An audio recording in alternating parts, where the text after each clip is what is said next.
ایک بچے کو جنم دے گی.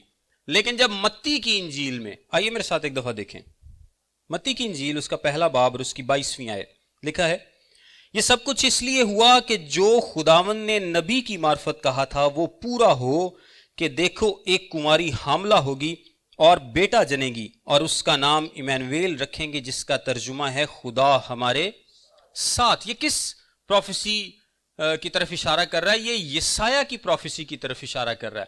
سو اگر آپ کہتے ہیں کہ جی یسایہ میں جو نبوت کی گئی ہے اس کا مطلب جوان عورت بھی ہو سکتا ہے، تو متی نے کس کی ہدایت سے، کس کے الہام سے لکھا؟ روح القدس کی ہدایت سے، پاک روح کے الہام سے متی نے لکھا ہے.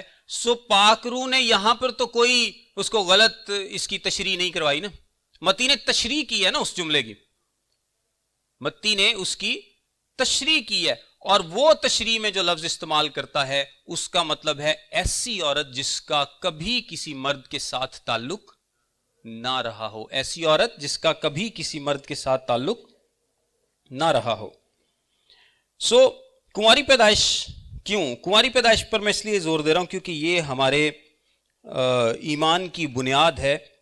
اگر یسوع مسیح کی پیدائش ایک کنواری عورت سے نہیں ہوئی تو پھر کرسچینٹی بیس لیس بن جاتی ہے، اس کی کوئی بنیاد نہیں ہے، پھر یسوع مسیح خدا بھی نہیں ہے. کیوں؟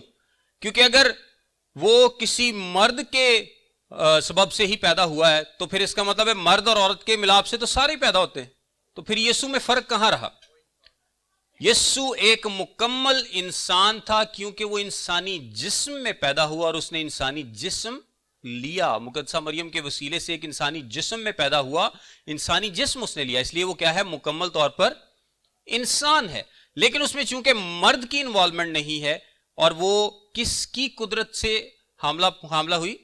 روح القدس کی قدرت سے حاملہ ہوئی. اور اگر آپ پیدائش کی کتاب بھی دیکھیں تو پیدائش میں کیا لکھا ہے کہ میں تیرے اور عورت کی نسل، اب یہ نسل کے لیے جو لفظ وہاں پر استعمال ہوا ہے وہ ہے سیڈ، تیرے اور عورت کی سیڈ. سیڈ مطلب بیج. تو بیج کس کا ہوتا ہے؟ وہ تو مرد کا ہوتا ہے نا. عورت کے اندر سیڈ نہیں ہوتا، عورت کے اندر بیج نہیں ہوتا، وہ بیج مرد کے اندر پایا جاتا ہے.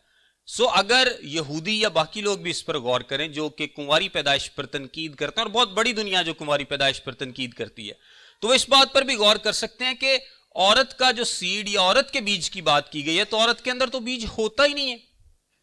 تو اس کا مطلب ہے کہ وہ بیج کہیں اور سے آیا ہے، وہ روح القدس کی قدرت سے وہاں پر آیا، اس لیے وہ کیا ہے؟ وہ مولود مقدس خدا تعالیٰ کا بیٹا کہلائے گا. اب چونکہ اس نے جسم لیا، عورت سے پیدا ہوا، اس لیے وہ کیا ہے؟ مکمل طور پر انسان ہے. لیکن خدا کی قدرت سے وہ بیج رکھا گیا، اس لیے وہ مکمل طور پر خدا ہے. ہم نہ اس کو مکمل طور پر کہتے ہیں کہ وہ کوئی روح ہے، وہ کوئی جسم تو اس نے لیا ہی نہیں تھا، وہ تو روح تھا. بہت سارے لوگ یسوع مسیح کی شخصیت کو لے کر بہت ساری باتیں کرتے ہیں. کچھ کہتے ہیں وہ تو صرف روح تھا، جی وہ تو جسم تھا ہی نہیں، وہ تو ایک جس طرح نہیں ہوتی ہوا ہوتی ہے اس طرح سے اس کا وجود تھا، وہ جسم تھا ہی نہیں. کچھ لوگ کہتے ہیں کہ نہیں وہ تو تھا ہی جسم. کچھ لوگ کہتے ہیں کہ اس کو خلق کیا گیا، ابتدا سے نہیں تھا. سو یسوع مسیح کی شخصیت کو لے کر بہت ساری باتیں کی جاتی ہیں اور کنواری پیدائش پر بہت زیادہ حملے کیے جاتے ہیں. اور چونکہ پرانے عہد میں یہ بات 100% کلیئر نہیں تھی کہ یہ کس طرح سے ہوگا، یہ غور سے سنیے گا، پرانے عہد میں 100% کلیئرٹی کے ساتھ یہ بات بیان نہیں کی گئی کہ یہ کس طرح سے ہوگا. سو اس کا فائدہ ابلیس نے بھی اٹھایا، اس نے بھی جاننے کی کوشش کی اور بہت ساری متس بھی پھیلائیں، بہت ساری متس بھی پھیلائیں کہ جی ایک جس طرح زیوس کا ذکر آتا ہے اور بہت سارے گاڈز کا ذکر آتا ہے کہ جی وہ عورتوں کے پاس جاتے تھے تو وہاں سے جو بچے پیدا ہوتے تھے ہاف گاڈ ہاف مین. یہ گریک متس ہیں، گریک میتھولوجی، گریک میں یہ بہت ساری متس پائی جاتی ہیں اس طرح کی پیدائش کو لے کے. وہ جی آدھے خدا ہوتے تھے، آدھے انسان ہوتے تھے. یہ ساری متس ہیں، اس میں کسی میں بھی حقیقت نہیں ہے، سارے ان کے وہم و گمان تھے. اور ابلیس نے اس لیے یہ ساری متس پھیلائی تھیں اور یسوع کے زمانے کے آس پاس بھی یہ متس بہت زیادہ کار فرما تھیں کیونکہ اسے نہیں تھا پتا کہ یہ سب کچھ کیسے ہوگا. سو اس نے ہر اینگل سے اس کو کور کرنے کی کوشش کی اور متس پھیلائیں تاکہ لوگ کیا ہوں؟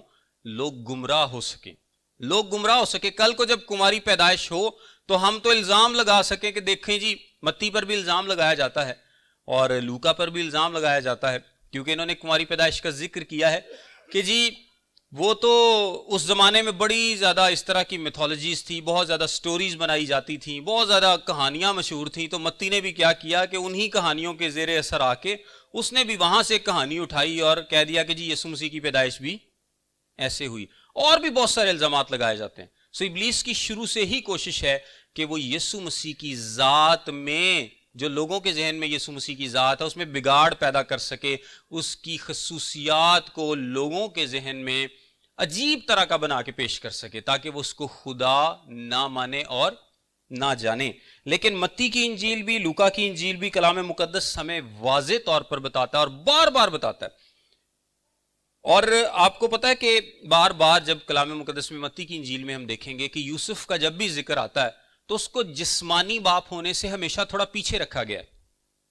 ٹھیک ہے، اس پر آپ غور کیجئے گا کہ فرشتہ اس کو یہ نہیں کہتا کہ اٹھ اپنے بچے کو لے کر، فرشتہ اس کو کہتا اٹھ بچے اور اس کی ماں کو لے کر، بچے اور اس کی ماں۔ وہ ہمیشہ اس طرح سے ذکر فرشتہ کرتا ہے، اس طرح سے ذکر کیا گیا ہے کہ بچہ اور اس کی ماں، بچہ اور اس کی ماں۔ کبھی یہ نہیں لکھا گیا کہ اپنے بچے کو لے کر جا۔ ایسا اگر لکھا جاتا تو لوگ پھر اس طرف سوچتے، اس طرف انکلائن ہوتے کہ یوسف شاید جسمانی باپ ہے، اس طرف ریفر کیا جا رہا ہے۔ لیکن چونکہ کلام مقدس میں بار بار واضح طور پر اس بات کو بیان کیا گیا ہے، کلیئر کیا گیا ہے کہ یہ کنواری سے پیدائش ہے، یہ ایک کنواری سے پیدائش ہے اور اس میں مرد کا کوئی عمل دخل نہیں ہے۔ آئیے لوکا کی انجیل پر واپس آئیں۔ اب جب مریم کو یہ پیغام دیا گیا کہ ایک بچہ پیدا ہوگا اور وہ کنواری پیدائش ہوگی، اور مریم کہتی ہے کہ میں تو کسی مرد کو نہیں جانتی، تو یہ کیسے ہوگا، میری یہ سمجھ سے باہر ہے، اور وہ چھوٹی لڑکی تھی، سو وہ گھبرا گئی، وہ پریشان ہو گئی۔ سو فرشتہ کیا کرتا ہے، اسے ایک اور نشانی دیتا ہے۔ فرشتہ کیا کرتا ہے، اسے ایک اور نشانی دیتا ہے، اور یہ 35ویں آیت میں لکھا ہے، اور فرشتے نے جواب میں اس سے کہا کہ روح القدس تجھ پر نازل ہوگا اور خدا تعالیٰ کی قدرت تجھ پر سایہ ڈالے گی، اور اس سبب سے وہ مولود مقدس خدا کا بیٹا کہلائے گا۔ اور دیکھ تیری رشتہ دار الیشبا کے بھی بڑھاپے میں بیٹا ہونے والا ہے، اور اب اس کو جو بانجھ کہلاتی تھی 6واں مہینہ ہے، کیونکہ جو قول خدا کی طرف سے ہے وہ ہرگز بے تاثیر نہ ہوگا۔ مریم نے کہا دیکھ میں خداوند کی بندی ہوں، میرے لیے تیرے قول کے موافق ہو۔ تب فرشتہ اس کے پاس سے چلا گیا۔ پھر آگے لکھا ہے انہی دنوں مریم اٹھی۔ اس کا مطلب ہے کہ مریم نے کوئی دیر نہیں کی، جیسے ہی فرشتے نے اس کو اشارہ دیا ہے۔ اب دیکھیں یسوع مسیح کی پیدائش کیا ہے، ایک معجزانہ پیدائش ہے۔ یوحنا کی پیدائش کیا ہے، ایک معجزانہ پیدائش ہے۔ دونوں تقریباً ناممکنات میں سے باتیں تھیں کہ 70 80 90 سال کی ایک عورت ہے اور اس کے بچہ ہوگا، اس کو بھی فرشتے نے اور جبرائیل فرشتے نے آ کر کہا کہ تیرے بیٹا ہوگا۔ دوسری طرف ایک اور ناممکنات میں سے بات کیا تھی کہ ایک کنواری کے بچہ ہوگا، اس کو بھی فرشتے نے آ کر پیغام دیا۔ اب مریم کو جب اس نے پیغام دیا تو اس نے ساتھ ہی الیشبا کا بھی اشارہ کیا اور وقت بھی بتایا کہ الیشبا کے حمل کو 6واں مہینہ ہے۔ اب مریم کے لیے بھی ایک اچھی اپرچونٹی تھی کہ وہ کیا کر سکتی ہے، یہاں پر وہ سچ جان سکتی ہے کہ یہ کیسا پیغام ہے، وہ کنفرم کر سکتی ہے۔ کیسے کنفرم کر سکتی ہے کہ جب فرشتے نے اس کو کہا ہے کہ الیشبا کے بیٹا ہونے والا تو جا کر الیشبا کو دیکھ لے۔ ایزی ہے، وہ اتنا مشکل پروسیس تو نہیں ہے۔ اس لیے وہ کیا کرتی ہے، جلدی سے اٹھ کر جاتی ہے تاکہ اس بات کو کنفرم کر سکے کہ یہ بات جو فرشتے کی طرف سے کہی گئی ہے یہ ٹھیک ہے یا نہیں۔ ہاں مریم نے ایک فرشتے کو کہا تھا کہ میرے لیے تیرے قول کے موافق ہو۔ مریم، ایک میں آپ کو انٹرسٹنگ بات بتاؤں، زکریا اور الیشبا کے بارے میں کہا گیا کہ وہ راست باز تھے۔ یوسف کے بارے میں بھی لکھا ہے کہ راست باز شخص تھا، اور بھی کئی لوگوں کے بارے میں۔ لیکن مقدسہ مریم کے بارے میں although کہ وہ راست باز خاتون تھی، لیکن کبھی اس طرح کی کوئی تعریفی بات نہیں ملے گی آپ کو، کوئی ایسی کمنڈیشن نہیں ملے گی، کوئی ایسی تعریف آپ کو نہیں ملے گی کہ مریم کی تعریف کی گئی ہو کہ وہ بہت اچھی خاتون تھی، بہت راست باز تھی۔ اور کئی لوگوں کا آپ کو ذکر ملے گا کہ وہ، جس طرح زکریا اور الیشبا کے بارے میں کیا لکھا ہے کہ وہ خداوند کے حکم پر بے عیب چلنے والے تھے، اس کے احکام و قوانین پر۔ لیکن مقدسہ مریم کے بارے میں ایسی باتیں آپ کو نہیں ملتی۔ وہ ایک راست باز خاتون تھی، بالکل تھی، لیکن ویسے میں ایز اے فٹ نوٹ آپ کو بتا رہا ہوں کہ اس کے بارے میں کلام مقدس میں اس طرح کی بات آپ کو نہیں ملتی. اب مقدسہ مریم کو کنفرمیشن کرنی ہے، وہ ایمان لا چکی، وہ اس بات کا یقین کر چکی کہ جس طرح کہا گیا ہے اسی طرح سے ہوگا. لیکن یہ کوئی چھوٹی بات نہیں ہے، یہ بہت بڑی بات تھی. یہ کوئی چھوٹا مکاشفہ نہیں ہے یا کوئی اتنی آسان فہم سی بات نہیں ہے کہ آپ کو کہا جائے کہ کماری ایک لڑکی کو کہا جائے کہ اس سے بیٹا ہوگا اور وہ فوراً یقین کر لے اور اس کے ذہن میں کوئی بات بھی نہ آئے. اتنا آسان نہیں تھا. سو وہ کیا کرتی ہے؟ فوراً اٹھتی ہے اور الشبا کے پاس جاتی ہے. کچھ لوگ یہاں پر یہ بھی بیان کرنے کی کوشش کرتے ہیں کہ وہ یوسف کے ڈر سے وہاں پر گئی. جب وجوہات کی تلاش کرتے ہیں تو کچھ لوگ کہتے ہیں کہ شاید وہ یوسف سے ڈر گئی تھی، اس کے غضب سے ڈر گئی تھی. لیکن ابھی تو فرشتے نے اس کو پیغام ہی دیا ہے، کم از کم 2-3 مہینے تو پتہ ہی نہیں چلے گا کسی کو. اگر مریم خود کسی کو نہ بتائے تو 2-3 مہینے تک تو کسی کو آئیڈیا نہیں ہوگا کہ کیا ہوا ہے، کیونکہ اس کے بعد پریگننسی کے آثار نظر آنا شروع ہوں گے. سو ابھی تو اس کو یوسف سے ڈرنے کی کوئی ضرورت نہیں ہے. اگر اس نے خود نہیں بتایا تو اس کو کوئی ڈرنے کی ضرورت نہیں ہے. اور میں بھی یہ سمجھتا ہوں کہ جب تک وہ کنفرم نہیں کر لے گی، جا کر الشبا سے بات نہیں کر لے گی جو فرشتے نے اس کو پیغام دیا ہے، کیونکہ ہم نے سیکھا تھا کہ فرشتے کوئی کامن نہیں تھے اس زمانے میں، سینکڑوں سال ہو چکے تھے کبھی کوئی فرشتہ نہیں آیا تھا. سو اتنا یہ کوئی ریگولر ایونٹ بھی نہیں تھا، اتنی بڑی بات تھی. وہ کنفرم کرنے کے لیے وہاں پر جاتی ہے. اور وہ میں نہیں سمجھتا کہ یوسف کے ڈر سے جاتی، کیونکہ یوسف کو شاید ابھی تک اس بات کی خبر نہ تھی، بنتی بھی نہیں ہے. پہلے وہ کنفرم کر لے گی کہ سارا کچھ ہاں اسی طرح ہے. آلدو وہ ایمان رکھتی ہے، ہم یہ نہیں کہتے کہ مقدسہ مریم ایمان نہیں رکھتی، لیکن انسان ہوتے ہوئے آپ کو پتا ہے کہ ہم چیزوں کو کنفرم کر لیتے ہیں ون وے اور دی ادر. سو وہ الشبا کے پاس جاتی ہے اور اس سے ملاقات کرتی ہے. الشبا کے پاس جاتی ہے اور اس سے ملاقات کرتی ہے. اور جاتے ہی کیا ہوتا ہے؟ جب وہ اس کو سلام کرتی ہے تو بچہ روح القدس سے معمور ہو جاتا ہے. سب سے پہلی اس کو کنفرمیشن وہاں پر ہی مل گئی جب اس کو پتا چلا کہ جو فرشتے نے بات مجھے الشبا کے تعلق سے بتائی تھی وہ کیا تھی؟ سچ تھی. کیونکہ الشبا نے تو چھپائے رکھا تھا، اس نے تو بتایا ہی کسی کو نہیں تھا، اس نے نہیں بتایا. اور ایسا تو دور نہیں تھا کہ اس نے کوئی میسج کر دیا ہو مریم کو یا ویسے بتا دیا ہو. مقدسہ مریم کہاں پر ہے؟ ناصرت میں. اور الشبا کہاں پر ہے؟ یہودیہ میں، یروشلیم کے نزدیک ایک علاقے میں. اور یروشلیم سے گلیل کا سفر کتنا ہے؟ تقریباً 150 کلومیٹر. اتنی دور تھی. اور 150 کلومیٹر دور سفر کر کے مریم وہاں پر پہنچی ہے. کم از کم 3-4-5 دن اس کو وہاں پر جانے میں لگے ہوں گے. اور ایک اور بات ہے کہ جو جوان لڑکیاں تھیں ان کو اجازت نہیں تھی گھر سے اکیلے جانے کے لیے. ایسا نہیں تھا کہ ایک 12-13 سال کی لڑکی کہے کہ میں اتنی دور جا رہی ہوں، اتنے دنوں کا سفر ہے، تو اس کو اکیلے کسی نے جانے دیا ہو. میں بھی وہ اکیلی گئی ہو، لیکن یہ بھی ہو سکتا ہے کہ اس کے ساتھ کوئی اور بھی گیا ہو. سو وہ الشبا سے ملاقات کرتی ہے اور الشبا کی ملاقات اس کو اس چیز سے کنفرم کر دیتی ہے کہ اگر الشبا کی اس عمر میں بیٹا ہو سکتا ہے جیسا کہ فرشتے نے بولا، تو جو فرشتے نے مجھے بولا وہ بھی ویسا ہی ہوگا. دونوں کو اس نے، وہ کہتے ہیں نا ڈاٹس کو کنیکٹ کرنا، تو ڈاٹس کو کیسے کنیکٹ کیا کہ جب اس کو پتا چلا کہ الشبا، فرشتے نے مجھے بتایا تھا کہ الشبا 6 ماہ کی حاملہ ہے، تو جب اس نے جا کے دیکھا کہ وہ واقعی 6 ماہ کی حاملہ ہے، تو اس کا کیا مطلب ہے کہ اگر فرشتے کی یہ بات سچ ہے تو فرشتے کی یہ بات جس نے مجھے کی ہے یہ بھی کیا ہے؟ سچ ہے. یہ بھی کیا ہے؟ سچ ہے. اور یہ بالکل ایسے ہی ہوگا. اب یہاں پر ایک لفظ لکھا ہے رشتے دار. آپ نے غور کیا اس پہ؟ تیری رشتے دار الشبا کے بھی بڑھاپے میں. اب الشبا کا بندہ کون تھا؟ زکریا. اور الشبا کے بارے میں ہم نے کیا پڑھا تھا کہ یہ کس قبیلے سے تھی؟ لاوی کے قبیلے سے تھی. ہارون کا قبیلہ نہیں تھا، لاوی کے قبیلے سے الشبا کا تعلق ہے. اور مقدسہ مریم کے بارے میں ہم نے پڑھا، اس کا کس قبیلے سے تعلق ہے؟ یہودا کے قبیلے سے. سو یہ دونوں قبیلے فرق ہیں. اس کا مطلب کیا ہے کہ مریم کا باپ جو ہے وہ یہودا کے قبیلے سے تعلق رکھتا ہے اور الیشبا کا باپ کس قبیلے سے تعلق رکھتا ہے؟ لاوی کے. سو ہمارے پاس کیا بچتا ہے؟ ہمارے پاس یہی چانس بچتا ہے کہ یہ دونوں آپس میں ماں کی طرف سے رشتہ دار تھے، کیونکہ جو قبیلہ ہے وہ کہاں سے گنا جاتا تھا؟ باپ سے گنا جاتا تھا. اور اس زمانے میں بلکہ اس سے پہلے سے بھی یہودا اور لاوی یہ دونوں قبائل جو ہیں یہ آپس میں شادیاں کیا کرتے تھے. تو مطلب یہ کوئی اتنا ان کامن نہیں تھا، یہ عام بات تھی. یہ دونوں قبائل اکثر آپس میں شادیاں کیا کرتے تھے. ہاں جی، بیوی لاوی ہے نا، لیکن بیوی اس لیے لاوی ہے کیونکہ اس کا باپ لاوی ہے. اس کی ماں ہو سکتا ہے یہودا کے قبیلے سے ہو اور اس کی وجہ سے ان دونوں کی آپس میں رشتہ داری ہو.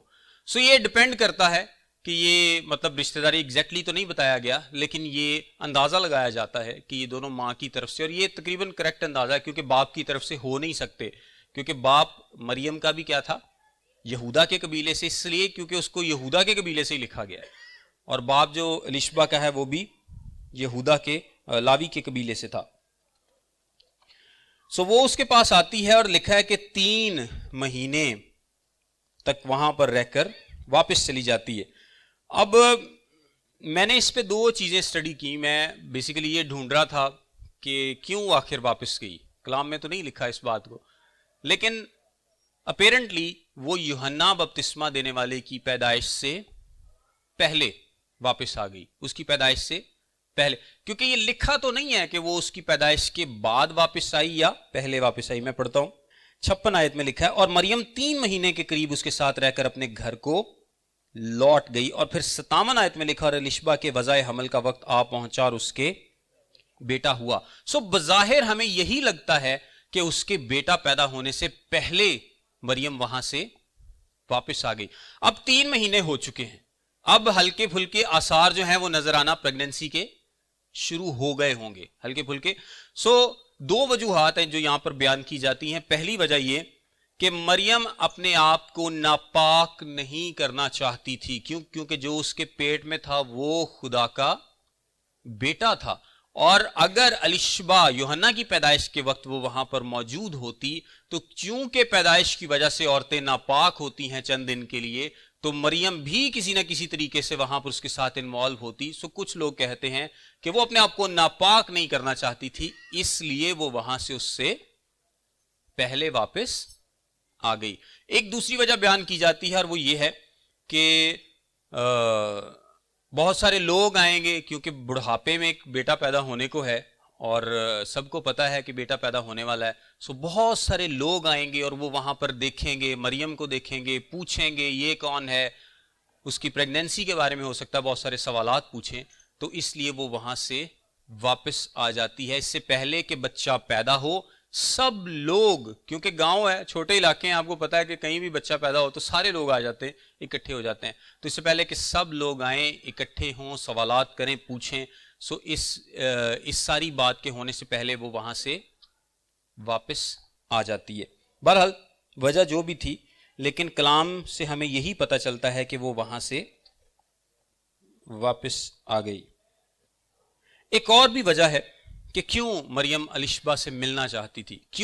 کیونکہ جب مریم کا پتہ چلے گا، سب کو مریم کے بارے میں پتہ چلے گا کہ یہ پریگننٹ ہے، اور سب لوگ کیا سوچیں گے؟ نیچرلی وہی سوچیں گے جو یوسف نے سوچا. اور اس نے کیا سوچا تھا کہ شاید اس نے اپنے عہد و پیمان میں یہ قائم نہیں رہی، اس نے غلطی کی ہے، اس نے خطا کی، اس نے گناہ کیا ہے. سو یہی سارے لوگ سوچیں گے. سو ایک اور وجہ کہ جو مریم کو سپورٹ مل سکتی ہے، وہ دنیا میں سب سے زیادہ سپورٹ کس کی طرف سے مل سکتی تھی؟ زکریا کی بیوی الیشبا کی طرف سے مل سکتی تھی.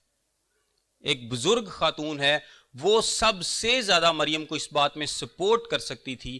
مریم کی طرف اٹھنے والی جو انگلیاں ہیں، اٹھنے والے جو سوالات ہیں، ان کے جواب میں وہ سپورٹ کر سکتی تھی، کیونکہ خود اس کی زندگی میں ایک معجزہ ہوا تھا جو کہ تقریباً ناممکنات میں سے تھا، کہ مرد بھی اتنا بوڑھا ہو، عورت بھی اتنی بوڑھی ہو اور ان کے بیٹا ہو اور اس طرح سے معجزانہ پیدائش ہو. اب چونکہ ایک معجزانہ پیدائش الیشبا کے ہاں ہو چکی ہے، سو الیشبا وہ عورت ہے جو مریم کی بات کو نہ صرف سن کر سمجھے گی بلکہ اس کو سپورٹ بھی کرے گی، کیونکہ دونوں کے ساتھ سیم واقعات ہوئے نا، کہ فرشتے نے اس کو بھی آ کر کہا، اس کو بھی آ کر ایک پیغام دیا، اب اس کے بھی بیٹا ہوا، اس کے بھی ہونے والا ہے. اگر الیشبا کے بیٹا نہ ہوتا اور مریم آپ سوچیں کہ جا کر کہتی کہ میرے پاس ایک فرشتہ آیا اور اس نے کہا کہ تیرے بیٹا ہوگا اور بغیر مرد کے انوالو ہوئے، تو کیا الیشبا مانتی اس بات کو؟ کسی کی طرح کوئی بھی نہ مانتا. لیکن اب جب اس نے الیشبا کو بتایا ہوگا تو الیشبا نے فوراً یقین کیا ہوگا، بلکہ وہ تو جاتے ہی اس بات سے خوش ہوئی کہ بچہ خوشی کے مارے اچھل پڑا. کیوں؟ کیونکہ اس کو جسمانی طور پر بھی ایک ویریفیکیشن ہو گئی کہ یہ واقعہ ہی میرے خداوند کی ماں ہے، یہ واقعہ ہی میرے خداوند کی ماں ہے. سو الیشبا ایک بہت اچھی سپورٹ کے طور پر بھی مریم کے کام آئی ہوگی. اب متی کی انجیل پر آئیے ذرا. یہاں پر یوسف کے تعلق سے بیان ہے. 18ویں آیت میں لکھا ہے پہلے باب کی، اب یسوع مسیح کی پیدائش اس طرح ہوئی کہ جب اس کی ماں مریم کی منگنی یوسف کے ساتھ ہو گئی تو ان کے اکٹھے ہونے سے پہلے وہ روح القدس کی قدرت سے حاملہ پائی گئی.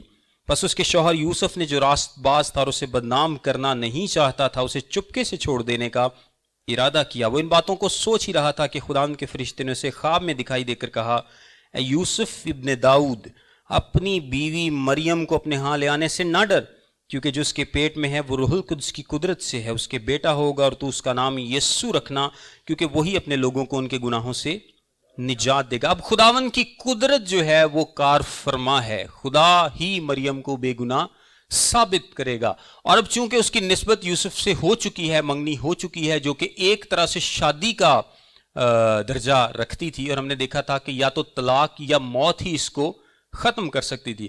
سو یوسف کے پاس فرشتہ آتا ہے تاکہ اس کو کلیئر کر سکے، کلیریفائی کر سکے کہ یہ جو پیدائش ہونے والی ہے اس میں خدا ڈائریکٹلی انوالو ہے، اور یوسف کو ڈرنا نہیں چاہیے. فرشتہ سے کیا کہتا ہے؟ اے یوسف ابن داؤد. سب سے پہلے فرشتہ اس کو کیا کنفرم کرتا ہے ابن داؤد کہہ کر؟ کہ وہ داؤد کی نسل میں سے ہے. ریکارڈز میں غلطی ہو سکتی ہے لیکن خدا کے ریکارڈ میں کوئی غلطی نہیں ہوتی. اور اگر جبرائیل فرشتہ اس کو کہہ رہا نا کہ ابن داؤد، تو اس کا کیا مطلب ہے؟ کہ وہ واقعی ہی ابن داؤد تھا، وہ داؤد کی نسل سے تھا. اور فرشتہ اس کو خواب میں دکھائی دے کر کہتا ہے کہ اس کو اپنے ہاں لے آنے سے نہ ڈر. آپ جانتے ہیں کہ یوسف ایک راست باز شخص ہے، اور ہم نے اس بات پر غور کیا تھا کہ اس کے پاس دو آپشنز تھے. یا تو وہ شریعت کے مطابق سنسار ہونے کے لیے اپنی بیوی کو دے دیتا، اس پر مقدمہ چلاتا اور کہتا کہ اس نے بے وفائی کی ہے، اور دوسرا اس کے پاس راستہ یہ تھا جو کہ یہودی لوگوں نے نکال رکھا تھا، شریعت میں اس کی سزا موت ہی ہے اگر کوئی عورت ایسے کرے تو. لیکن دوسرا راستہ جو یہودیوں نے خود نکال رکھا تھا کہ طلاق لکھ کر دے دو، چپکے سے چھوڑ دو. سو اس نے دوسرا راستہ اختیار کیا. کیوں؟ کیونکہ وہ مریم سے محبت کرتا تھا اور وہ اسے بدنام کرنا نہیں چاہتا تھا. یہی کلام کہتا ہے نا، وہ اسے محبت کرتا ہے، وہ اسے چاہتا ہے، اور وہ لیکن شادی بھی نہیں کر سکتا. اب کیوں؟ کیونکہ وہ کہتا ہے کہ جی اس نے بے وفائی کی ہے. سو میں محبت تو کرتا ہوں اس سے، لیکن میں اس سے شادی نہیں کروں گا، میں اسے چھوڑ دوں گا. یہی ہو سکتا ہے. لیکن فرشتہ اسے کہتا ہے کہ تو نہ ڈر. اور آپ سوچیں کہ جس رات اب یوسف پریشان ہے، ان باتوں کو لے کر سوچ رہا ہے، وہ اپنے بستر پر، شاید اس کو نیند نہ آتی ہو، لیکن جب نیند آ گئی تو سو گیا، اور خواب میں اس کو فرشتہ دکھائی دیا. تو جب فرشتہ نے یہ باتیں کہی ہوں گی تو کتنا اس کو ذہنی سکون آیا ہوگا، کتنا زیادہ وہ ریلیکس ہو چکا ہوگا فرشتے کی یہ بات سن کے کہ میں جو سوچ رہا تھا ویسا نہیں ہے، بلکہ میں تو ایسے بچے کی پرورش کرنے والا ہوں جسمانی طور پر جو خدا کا بیٹا ہوگا، خدا کا بیٹا ہے. ایسے بچے کی پرورش کرنے کا اعزاز یوسف کو ملا. آلدو یوسف کے بارے میں ہم زیادہ نہیں جانتے، کلام مقدس میں بہت زیادہ اس کے بارے میں نہیں لکھا، لیکن پروبیبلی جب خدا یسوع مسیح کی صلیبی موت ہوئی تو تب تک یوسف کی ڈیتھ ہو چکی تھی. ہمیں ریزنز نہیں پتا، ہمیں نہیں پتا کہ وجوہات کیا ہیں، لیکن اس وقت یوسف موجود نہیں تھا، کیونکہ یسوع مسیح کی خدمت میں، اس کی صلیبی موت میں، اس کے جی اٹھنے میں اور اس کے آسمان پر جانے تک اور اس کے بعد بھی